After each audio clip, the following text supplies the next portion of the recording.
it's interesting how self-esteem and romance really are directly connected.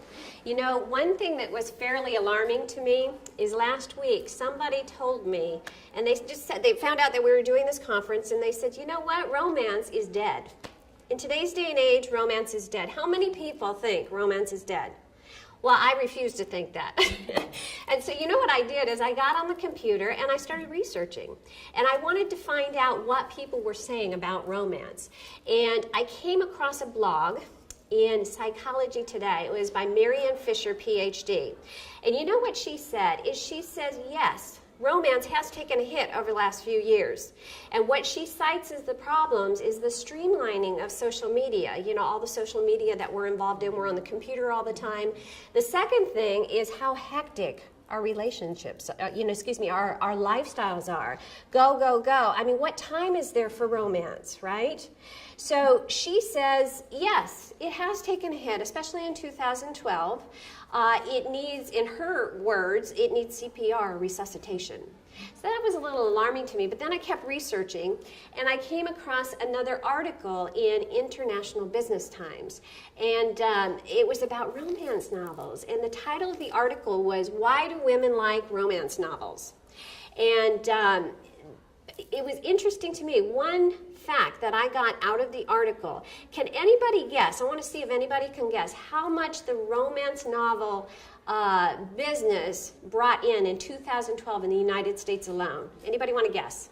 5 billion. 5 billion? That's good. It was 1.5 billion. I want to ask you something. If romance is dead, why is the romance novel companies making $1.5 billion? It doesn't make sense to me. They call it the 50 Shades of Grey syndrome. In fact, there was, in the article, there was a freelance writer, also a stay-at-home mom, Emily Bergen. She said this, I want to read it to you. I find that romance novels offer a great deal of emotional release when you are stressed or overwhelmed, as well as provide you with great platforms for thinking about what makes for a good relationship. What does that say to you? It says to me that people are thinking about it. It's not dead. You know, like I said before, I refuse to think that romance is dead. You know, I'm holding on to that idea when I was a little girl about romance being something wonderful, something exciting. It is. It is. Maybe it is, Deborah. Maybe it is something that, romance is what we make it out to be. Maybe romance is something unique, something special.